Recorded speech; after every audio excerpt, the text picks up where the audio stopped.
একটা চুজ করেন, যেটা খুশি চুজ করেন, যেটা পছন্দ। স্বাধীনতা আছে, করেন যেটা পছন্দ, যেটা খুশি করেন। হ্যাঁ ওইটাই, যেটা পছন্দ। আপনি চোখ বুঝে একটা করেন, চোখ বুঝে একটা করেন। হ্যাঁ কম্বিনেশন মানে একটা হাড্ডাহাড্ডি লড়াই হবে। আচ্ছা আপনি পার্সোনালি কোনটা ভোট দিবেন, নাকি চুজ করতে চাচ্ছেন না, ডিসিশন নেননি? গ্রামে যাচ্ছেন? কোথায় যাচ্ছেন?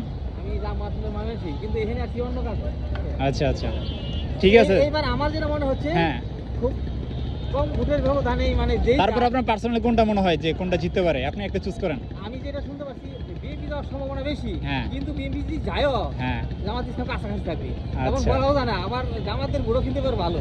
হ্যাঁ এবার খুব বলাটা জনপ্রিয়তা, খুবই খুব জনপ্রিয়তা দেখা যাচ্ছে। জামাতেরও জনপ্রিয়তা যথেষ্ট, মানে বিএনপি তো আগে থেকে বড় দল, সে ঠিক আছে, জামাত হ্যাঁ। কিন্তু এবার শক্তিশালী হয়ে গেছে। হ্যাঁ এবার খুব মানে হ্যাঁ জনগণের একটা ভালো একটা সাপোর্ট পাচ্ছে। এবার এটা নির্দিষ্ট বলা যাবে না, এটা এমনই আচ্ছা, হয়েছে যে আসলে বলা যাচ্ছে না।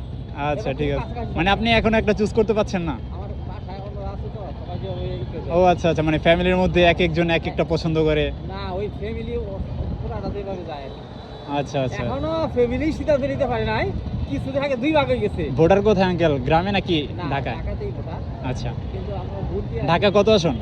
ঢাকা আটে। ঢাকা 8-এ আপনার ইয়ে মির্জা আব্বাস আর পাটোয়ারি তাদের তো ভিডিওতে দেখা যাচ্ছে মানে। আমরা যে বাসায় থাকি, এই বাসায় 2 ভাগ হয়ে গেছে, এখন সিদ্ধান্ত নিতে আর কি। আচ্ছা সবাই একই কথা বলতেছে, এবারে নির্বাচনে বলাটা কঠিন, এবং কোনটা যাবে। আচ্ছা বিএনপি বড় দল ঠিক আছে, কিন্তু জামাত ইসলাম এবার কিন্তু শক্তিশালী। হ্যাঁ অন্য বছরের তুলনার সাথে এর তুলনা নাই, এইবার জামাত কিন্তু শক্তিশালী। হ্যাঁ ভালো রেজাল্ট পাবে জামাত আগের তুলনায়। আগে অনেক ভালো রেজাল্ট, এবং চলেও যেতে পারে। হ্যাঁ সম্ভাবনা আছে। হ্যাঁ চলেও যেতে পারে। ঠিক আছে আঙ্কেল, থ্যাংক ইউ।